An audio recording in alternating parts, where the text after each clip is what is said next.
तो हमारा जो नेक्स्ट टॉपिक है वो हमारा है अप्रेजल ऑफ एलपीजी पॉलिसीज।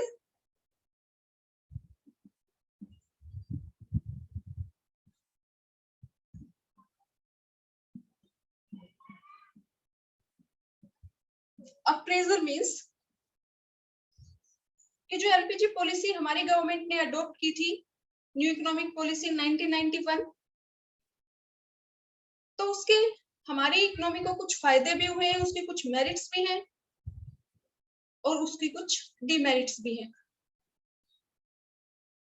तो अगर हम बात करते हैं एलपीजी पॉलिसीज की मेरिट्स की, तो एलपीजी पॉलिसी अडॉप्ट करने की वजह से हमारी इकोनॉमी में जो जीडीपी है उसकी जो ग्रोथ रेट है वो इंक्रीज हुई है। पहले 1991 तक हमारी जो जीडीपी ग्रोथ रही है वो हमारी रही है 5.6% के आसपास, 5 to 6%। लेकिन एलपीजी पॉलिसी अडॉप्ट करने के बाद हमारी जो जीडीपी ग्रोथ रेट है वो हमारी 2007 से 12 तक इंक्रीज हो गई है 8.2%। यानी कि एलपीजी पॉलिसी अडॉप्ट करने की वजह से हमारी जो इकोनॉमी है वो वाइब्रेंट इकोनॉमी में कन्वर्ट हो गई है,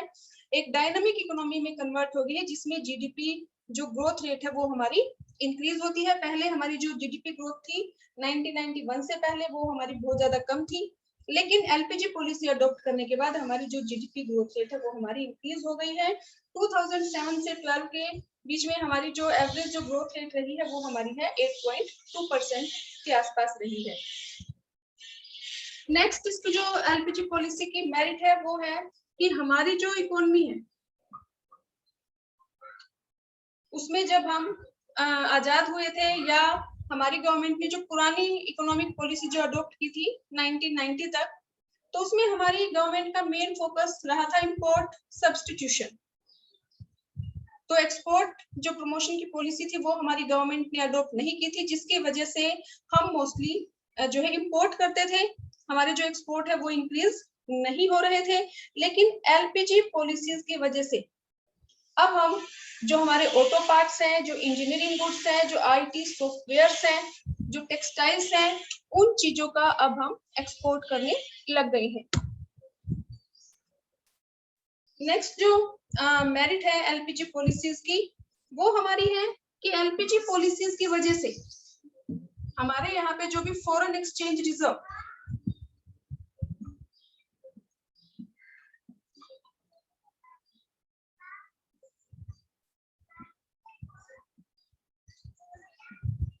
एलपीजी पॉलिसीज की वजह से हमारे यहाँ पे जो भी फॉरेन एक्सचेंज जो रिजर्व है वो भी हमारे इंक्रीज हुए हैं, और जो हमारी फॉरेन इन्वेस्टमेंट है वो भी हमारी इंक्रीज हुई है। जो हमारे फॉरेन एक्सचेंज रिजर्व है वो हमारे 1990 तक हमारे पास जो फॉरेन एक्सचेंज के रिजर्व थे वो हमारे पास थे सिर्फ जो यूएस का डॉलर था 6 बिलियन। लेकिन एलपीजी पॉलिसीज को अडॉप्ट करने की वजह से हमारे यहाँ पे फॉरेन इन्वेस्टमेंट भी इंक्रीज हुई है, हमारे जो एक्सपोर्ट है वो भी हमारे इंक्रीज हुए हैं। तो 2014 और 15 में हमारे जो फॉरेन एक्सचेंज रिजर्व है वो हमारे 6 बिलियन डॉलर से इंक्रीज होके हो गए हैं 321 बिलियन डॉलर। तो एलपीजी पॉलिसी अडॉप्ट करने की वजह से हमारे जो फॉरेन एक्सचेंज रिजर्व है वो बहुत ज्यादा इंक्रीज हो गए हैं। जो फॉरेन एक्सचेंज या फॉरेन करेंसी के जो रिजर्व है वो बहुत इंपॉर्टेंट रोल प्ले करते हैं किसी भी इकोनॉमी में, क्योंकि जब भी हमें कोई भी चीज इंपोर्ट करनी होती है तो हमें फॉरेन करेंसी की जरूरत होती है। और जो हमारी गवर्नमेंट ने पुरानी इकोनॉमिक पॉलिसी अडॉप्ट की थी 1990 तक, उसकी वजह से हमारी कंट्री के जो फॉरेन एक्सचेंज रिजर्व है वो बहुत ज्यादा नीचे आ गए थे, बहुत ज्यादा डाउन हो गए थे। हमारी कंट्री के पास 15 दिन के इंपोर्ट बिल पे करने के लिए फॉरेन एक्सचेंज भी नहीं था। लेकिन एलपीजी पॉलिसी अडॉप्ट करने के बाद हमारे यहाँ पे जो फॉरेन एक्सचेंज रिजर्व है वो हमारे इंक्रीज हो गए हैं। और जो फॉरेन इन्वेस्टमेंट है, जो हमने जो ग्लोबलाइजेशन की जो पॉलिसी अडॉप्ट की थी उसमें जो भी हमने फॉरेन इन्वेस्टमेंट की लिमिट को इंक्रीज कर दिया गया था, जो भी हमारे, तो इसी वजह से हमारे यहाँ पे जो फॉरेन इन्वेस्टमेंट है वो भी हमारी इंक्रीज हुई है। पहले हमारे जो फॉरेन इन्वेस्टमेंट थी वो जो हमारी फॉरेन इन्वेस्टमेंट मीन्स कि फॉरेन डायरेक्ट इन्वेस्टमेंट भी हम कह सकते हैं, फॉरेन इंस्टीट्यूशनल इन्वेस्टमेंट भी, तो पहले हमारे यहाँ पे जो फॉरेन इन्वेस्टमेंट थी 1991 में, वो हमारी थी $100 मिलियन। 1991 में हमारी जो फॉरेन इन्वेस्टमेंट थी वो थी $100 मिलियन। लेकिन 2014-15 में ये इंक्रीज होके आपकी हो गई 70 billion, 73 point something, near about 70 billion हम कह सकते हैं, $70 बिलियन। ये क्वेश्चन आपसे एक प्री बोर्ड में, एक यूनिट टेस्ट में आपसे पूछा भी गया था कि एलपीजी पॉलिसीज की वजह से जो हमारे फॉरेन एक्सचेंज रिजर्व है या जो हमारी फॉरेन इन्वेस्टमेंट है उसके ऊपर क्या इम्पैक्ट हुआ है। तो एलपीजी पॉलिसी की वजह से हमारे यहाँ की जो फॉरेन एक्सचेंज रिजर्व है वो भी हमारे इंक्रीज हुए हैं, और जो फॉरेन इन्वेस्टमेंट है एफडीआई और एफआईआई दोनों ही हमारी इंक्रीज हुई है। नेक्स्ट जो मेरिट हम एक्सप्लेन कर सकते हैं कि हमारी कंट्री के जो फिस्कल डेफिसिट है उनके ऊपर भी कंट्रोल हुआ है। जो 1991 से पहले हमारी गवर्नमेंट ने जो इकोनॉमिक पॉलिसी अडॉप्ट की थी उसकी वजह से हमारे जो फिस्कल डेफिसिट है वो इंक्रीज होते जा रहे थे, और लेकिन जो न्यू इकोनॉमिक पॉलिसी है, एलपीजी पॉलिसी हमारी गवर्नमेंट ने अडॉप्ट की है, तो उसकी वजह से हमारे जो फिस्कल डेफिसिट है वो भी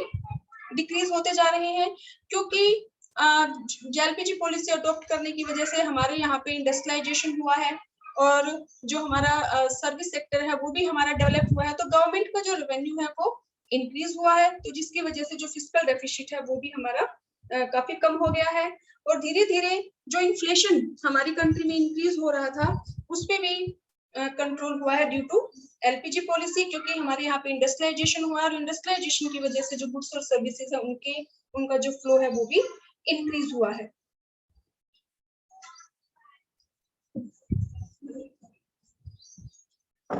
इसके अलावा हम ये भी कह सकते हैं कि हमारी जो इकोनॉमी है, पहले एलपीजी पॉलिसी अडॉप्ट करने से पहले हमारी जो इकोनॉमी थी वो एक मोनोपोली मार्केट था, यानी कि मोस्टली जो अंडरटेकिंग्स थी वो पब्लिक सेक्टर के अंडर रिजर्व थी। लेकिन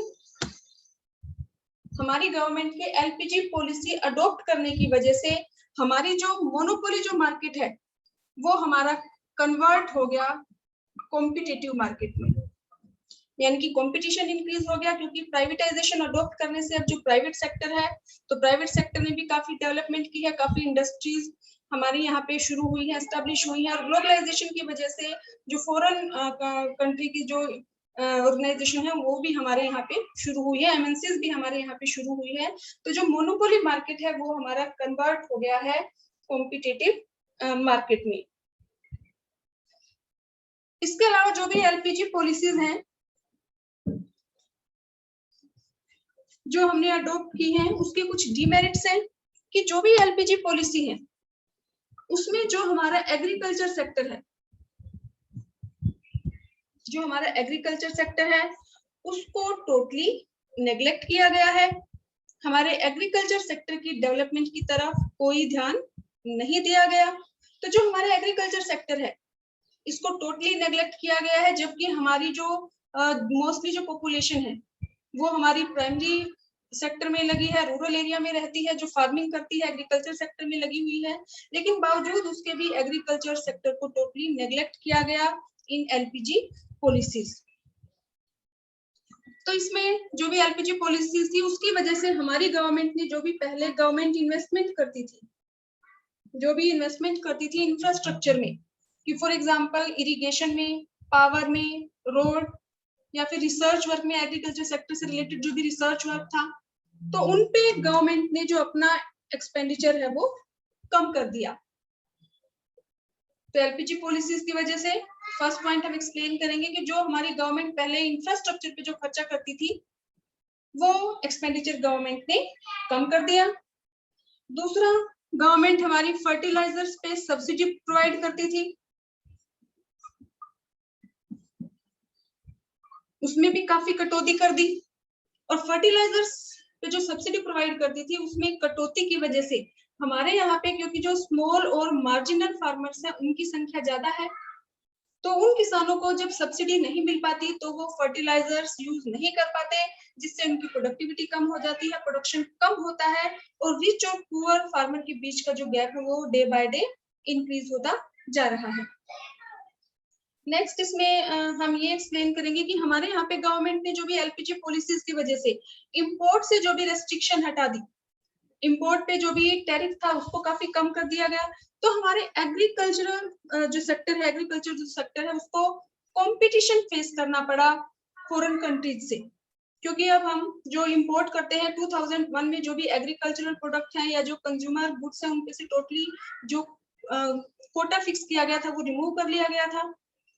तो इसीलिए हमारा जो एग्रीकल्चर सेक्टर है, जो इंपोर्ट पे से कोटा हटा दिया गया, जो टैरिफ कम कर दिया गया, उसकी वजह से हमारे यहाँ पे जो एग्रीकल्चर सेक्टर है उसको काफी कंपटीशन फेस करना पड़ता है फॉरेन कंट्रीज से। इसके अलावा इकोनॉमिक रिफॉर्म के बाद हमारी गवर्नमेंट ने एक्सपोर्ट पे काफी फोकस किया है कि ज्यादा से ज्यादा एक्सपोर्ट किया जाना चाहिए, तो इसीलिए हमारे यहाँ के जो फार्मर हैं पहले फूड क्रॉप्स का ज्यादा प्रोडक्शन करते थे, लेकिन एक्सपोर्ट ओरिएंटेड होने की वजह से अब वो कैश क्रॉप्स का ज्यादा प्रोडक्शन करने लगे हैं, और कैश क्रॉप्स का ज्यादा प्रोडक्शन होने की वजह से हमारे यहाँ पे फूड ग्रेन्स है उनके प्राइस इंक्रीज होने लग गए हैं। तो वैसे तो अब हम ये कह सकते हैं कि किसी भी कंट्री की डेवलपमेंट हम तभी मानेंगे जब उसके तीनों सेक्टर, प्राइमरी, सेकेंडरी और टर्शियरी, तीनों की बैलेंस्ड डेवलपमेंट हो। लेकिन एलपीजी पॉलिसीज की वजह से हमारा जो टर्शियरी सेक्टर है जो वो तो हमारा ग्लोबलाइजेशन की वजह से उसमें काफी डेवलपमेंट हुई है, और जो हमारा इंडस्ट्रियल सेक्टर है उसकी जितनी डेवलपमेंट होनी चाहिए थी उतनी डेवलपमेंट उसकी नहीं हुई, और जो एग्रीकल्चर सेक्टर है जिसमें हमारी मोस्टली वर्कफोर्स जो लगी हुई है उसको टोटली नेग्लेक्ट किया गया, इसीलिए हमारे यहाँ पे काफी जो फार्मर्स हैं उन्होंने सुसाइड भी की है। नेक्स्ट जो डिमेरिट है एलपीजी पॉलिसीज की इंडस्ट्रियल सेक्टर पे,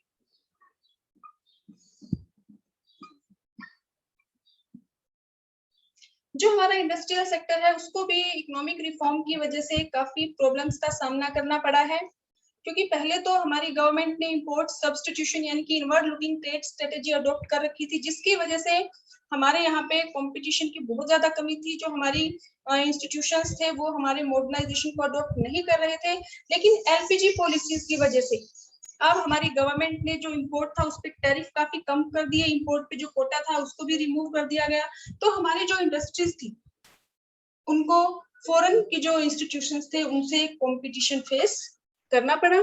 इसके अलावा हमारी गवर्नमेंट ने इंडस्ट्रीज की डेवलपमेंट के लिए जो भी इंफ्रास्ट्रक्चर जो जरूरी होता है उस पे जो खर्चा गवर्नमेंट करती थी उतना ज्यादा एक्सपेंडिचर इंफ्रास्ट्रक्चर के लिए नहीं किया गया, यानी कि इंडस्ट्रीज के डेवलपमेंट के लिए जरूरी होता है सबसे पहले इंफ्रास्ट्रक्चर। किसी भी कंट्री का जब इंफ्रास्ट्रक्चर अच्छा होता है तो वहां पे अदर इंडस्ट्रीज जो है वो ऑटोमेटिक डेवलप होना शुरू हो जाती है, लेकिन हमारी गवर्नमेंट ने इंडस्ट्रियल डेवलपमेंट के लिए जितने इंफ्रास्ट्रक्चर पे जितना खर्चा किया जाना चाहिए था उतना खर्चा हमारी गवर्नमेंट ने नहीं किया, इसीलिए हमारा जो इंडस्ट्रियल सेक्टर है वो जितना डेवलप होना चाहिए था उतना डेवलप नहीं हुआ। इसके अलावा जो भी डेवलपिंग जो कंट्रीज हैं, वैसे तो वर्ल्ड ट्रेड ऑर्गेनाइजेशन का एक मेंबर है इंडिया, और वर्ल्ड ट्रेड जो ऑर्गेनाइजेशन है वो फैसिलिटेट करती है trade between different countries without any restriction, कि जो भी कंट्रीज हैं वो अपनी मर्जी से कोई भी रूल रेगुलेशन नहीं बना सकती, फ्री ट्रेड को फैसिलिटेट करती है। लेकिन एक्चुअल में जो भी डेवलप्ड कंट्रीज हैं उन्होंने अभी भी अपनी कंट्रीज में जो कोटा फिक्स कर रखे हैं, जो डेवलपिंग कंट्रीज हैं वो डेवलप्ड कंट्रीज को अपनी मर्जी से जितना चाहे उतना एक्सपोर्ट नहीं कर सकती, और जो डेवलप्ड कंट्रीज हैं, जो डेवलप्ड कंट्रीज हैं वो डेवलपिंग कंट्री में अपनी मर्जी से जितना चाहे उतना वो एक्सपोर्ट कर देती हैं। तो इस जो नई पॉलिसी अडॉप्ट की, एलपीजी जो पॉलिसी गवर्नमेंट ने अडॉप्ट की, उसकी वजह से हमारा जो इंडस्ट्रियल सेक्टर है वो भी बहुत ज्यादा डेवलप नहीं हो पाया,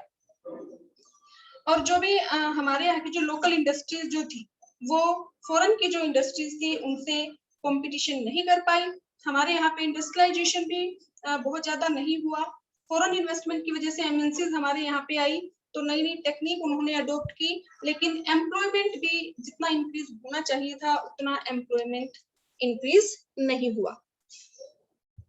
एलपीजी पॉलिसीज का एग्रीकल्चर सेक्टर पे भी जो बैड इफेक्ट हुआ, एडवर्स इफेक्ट हुआ, ऐसे जो इंडस्ट्रियल सेक्टर है उसकी भी जितनी डेवलपमेंट होनी चाहिए थी उतनी डेवलपमेंट नहीं हो पाई। इसके अलावा गवर्नमेंट ने एक और पॉलिसी जो अडॉप्ट की थी प्राइवेटाइजेशन, जिसमें जो डिसइन्वेस्टमेंट है वो मेन कंपोनेंट है प्राइवेटाइजेशन का। तो हमारी गवर्नमेंट ने डिसइन्वेस्टमेंट की पॉलिसी अडॉप्ट की। डिसइन्वेस्टमेंट मींस कि जब पब्लिक सेक्टर कि जो ऑर्गेनाइजेशन है वो अपनी इक्विटी, अपने शेयर्स को सेल करना शुरू कर दे प्राइवेट सेक्टर को, जनरल पब्लिक को, तो उसको हम बोलते हैं डिसइन्वेस्टमेंट। तो हमारी गवर्नमेंट ने डिसइन्वेस्टमेंट की पॉलिसी को अडॉप्ट किया, अपने जो उसने शेयर थे वो प्राइवेट सेक्टर को सेल करना शुरू कर दिया। तो उसने जो भी टारगेट रखे डिसइन्वेस्टमेंट के, कि फॉर एग्जांपल उसने पहले डिसइन्वेस्टमेंट के लिए 2500 के नियर अबाउट 91 और 92 में जो भी इन्वेस्टमेंट हर एक साल गवर्नमेंट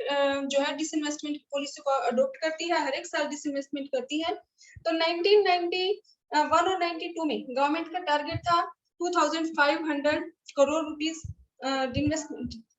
रुपए इकट्ठे करना डिसइन्वेस्टमेंट से, लेकिन इससे ज्यादा गवर्नमेंट ने पैसे कलेक्ट किए 3000 के आसपास, 3000 करोड़ रुपीस गवर्नमेंट ने अचीव किए, यानी कि टारगेट कम था और डिसइन्वेस्टमेंट ज्यादा की गई। ऐसे ही 2017 और 18 में भी गवर्नमेंट का जो टारगेट था वो था 1 लाख करोड़ रुपीस की डिसइन्वेस्टमेंट करना, लेकिन इसको अचीव किया गया ज्यादा, यानी कि 1,57 करोड़ रुपीस के आसपास गवर्नमेंट ने डिसइन्वेस्टमेंट से गवर्नमेंट की रिसिप्ट हुई। लेकिन इस डिसइन्वेस्टमेंट से गवर्नमेंट की एसेट कम होती है, क्योंकि गवर्नमेंट अपनी जो शेयर्स हैं वो जनरल पब्लिक को सेल करती है, तो गवर्नमेंट की एसेट कम होती है। तो डिसइन्वेस्टमेंट से फायदा तभी मिलता है जब गवर्नमेंट इस पैसे का यूज करे इन्वेस्टमेंट पर्पस के लिए, लेकिन गवर्नमेंट ने ऐसा नहीं किया। डिसइन्वेस्टमेंट की वजह से एक तो गवर्नमेंट की जो भी एसेट्स थी, जो गवर्नमेंट ने अपने शेयर्स जो सेल किए, उनकी जो वैल्यू थी वो अंडर वैल्यू, यानी कि जितनी उनकी वैल्यू थी उससे कम रेट में बेच दिए गए प्राइवेट सेक्टर को। तो एक तो ये नुकसान हुआ गवर्नमेंट को कि उनकी जो वैल्यूज थी उनकी वो अंडर वैल्यू थी, यानी कि जितने की उनकी प्रॉपर्टी थी उससे कम में सेल कर दी गई। दूसरा, गवर्नमेंट ने ये जो पैसे गवर्नमेंट के पास आए, जो रिसिप्ट गवर्नमेंट के पास आई, गवर्नमेंट ने इस पैसे का यूज कंजम्पशन एक्सपेंडिचर के लिए किया, सोशल वेलफेयर के लिए किया, इन्वेस्टमेंट पर्पस के लिए इस पैसे का यूज नहीं किया गया। जबकि गवर्नमेंट को इस पैसे का यूज करना चाहिए इन्वेस्टमेंट एक्सपेंडिचर के लिए या इंफ्रास्ट्रक्चर पे खर्च करना चाहिए, ताकि और ज्यादा इंडस्ट्रियलाइजेशन हो और हमारी कंट्री की डेवलपमेंट हो। तो गवर्नमेंट ने डिसइन्वेस्टमेंट तो किया, उसने वो टारगेट सेट कर दी कि हर एक साल उसको कितना डिसइन्वेस्टमेंट करना है, और लेकिन उस पैसे का यूज गवर्नमेंट को किया जाना चाहिए इन्वेस्टमेंट एक्सपेंडिचर के लिए, इंफ्रास्ट्रक्चर पे एक्सपेंडिचर के लिए, जबकि एक्चुअल में गवर्नमेंट इस पैसे का यूज करती है अपनी रूटीन फंक्शनिंग के लिए। तो डिसइन्वेस्टमेंट से गवर्नमेंट की एसेट कम हो जाती है, इससे हमारी जीडीपी ग्रोथ में कोई हेल्प नहीं मिलती। नेक्स्ट हमारे यहाँ पे जो फिस्कल रिफॉर्म हुआ था, एक चीज की और लिमिटेशन है एलपीजी पॉलिसी की, कि हमारे यहाँ पे जो फिस्कल रिफॉर्म हुआ था कि गवर्नमेंट ने जो टैक्स रेट थे वो भी डाउन कर दिए थे, जो उसकी प्रोसीजर थी, जो स्ट्रक्चर था वो भी कम कर दिया, इजी कर दिया था, सिंप्लीफाई कर दिया था जो प्रोसीजर थी या जो स्ट्रक्चर था टैक्स का। तो जो भी फिस्कल रिफॉर्म हुआ हमारी कंट्री में, क्या उससे गवर्नमेंट के रेवेन्यू इंक्रीज हुए? क्योंकि गवर्नमेंट ने जो भी टैक्स रेट था, चाहे इनकम टैक्स था, कॉर्पोरेट टैक्स था, उसकी टैक्स रेट कम कर दी थी फिस्कल रिफॉर्म के अंडर, और जो प्रोसीजर थी वो भी, उसको भी सिंप्लीफाई कर दिया गया ताकि टैक्स इवेजन को रोका जा सके, गवर्नमेंट की जो इनकम है वो इंक्रीज हो सके। लेकिन इस फिस्कल रिफॉर्म से गवर्नमेंट का जो रेवेन्यू है वो इंक्रीज नहीं हुआ। टैक्स रेट कम करने से तो गवर्नमेंट का रेवेन्यू इंक्रीज हो गया, लेकिन दूसरी तरफ गवर्नमेंट ने जो भी एक्सपोर्ट और इंपोर्ट पे जो टैरिफ थे उनको कम कर दिया, और साथ ही साथ फॉरेन इन्वेस्टमेंट को इंक्रीज करने के लिए जो फॉरेन इन्वेस्टर्स थे उनको भी टैक्स में काफी छूट दी, टैक्स में रिबेट दी गई। तो उस रिबेट की वजह से जो फॉरेन इन्वेस्टर्स थे उनको भी टैक्स में रिबेट दी गई। तो इस वजह से गवर्नमेंट का जो रेवेन्यू है वो फिस्कल रिफॉर्म की वजह से इंक्रीज नहीं हुआ। तो फिस्कल रिफॉर्म से वैसे तो गवर्नमेंट का रेवेन्यू इंक्रीज होना चाहिए था, क्योंकि टैक्स रेट भी कम कर दी थी और टैक्स स्ट्रक्चर को सिंप्लीफाई भी कर दिया था ताकि जो लोग हैं वो टैक्स की चोरी ना करें। लेकिन एक्चुअल में गवर्नमेंट का रेवेन्यू इंक्रीज नहीं हुआ, क्योंकि गवर्नमेंट ने तो जो भी टैरिफ थे, इंपोर्ट पे एक्सपोर्ट पे जो भी टैक्स लगते थे उनको गवर्नमेंट ने कम कर दिया, और साथ ही साथ फॉरेन इन्वेस्टमेंट को इंक्रीज करने के लिए जो फॉरेनर्स थे उनके ऊपर भी जो टैक्स थी उनमें काफी छूट दी गई, तो इससे गवर्नमेंट का जो रेवेन्यू है वो इंक्रीज नहीं हुआ। इसके अलावा हमारे यहाँ पे अनएम्प्लॉयमेंट भी इंक्रीज हुई, क्योंकि एमएनसीज हमारे यहाँ पे फॉरेन इन्वेस्टमेंट की वजह से यहाँ पे एमएनसीज आए, जो एमएनसीज है वो मोस्टली टेक्निक का यूज करती है, कैपिटल इंटेंसिव टेक्निक का यूज करती हैं, तो हमारे यहाँ पे जो भी इंडस्ट्रियलाइजेशन हुआ या हमारे टर्शियरी सेक्टर भी जो डेवलप हुआ, लेकिन हमारे यहाँ पे जो अनएम्प्लॉयमेंट है वो हमारी दूर नहीं हुई, अनएम्प्लॉयमेंट हमारी डे बाय डे इंक्रीज होती जा रही है। इसके अलावा हमारे यहाँ पे जो कंज्यूमरिज्म है, यानी कि जो कंज्यूमर है, वैसे तो कंज्यूमर को अगर हम मेरिट में एक्सप्लेन करें तो हम ये कह सकते हैं कि कंज्यूमर को सोवरेन मान लिया गया है, भगवान मान लिया गया है। एलपीजी पॉलिसीज की वजह से, प्राइवेटाइजेशन होने की वजह से जो प्राइवेट सेक्टर है वो इन्वेस्टमेंट करता है, तो वो कंज्यूमर की डिमांड को देखते हुए इन्वेस्टमेंट करता है कि कंज्यूमर की क्या डिमांड है। तो कंज्यूमर के पास बहुत सारे ऑप्शंस अवेलेबल है, उसकी जो क्वालिटी ऑफ लाइफ है वो इम्प्रूव हो गई है, लेकिन अब इसकी वजह से कंज्यूमरिज्म भी इंक्रीज हुआ है कि लोग एक दूसरे को देख के, उनके पास कोई भी गुड्स खरीदने के लिए अगर पैसे नहीं भी हैं तो भी वो दिखावे के लिए लोन लेते हैं और फिर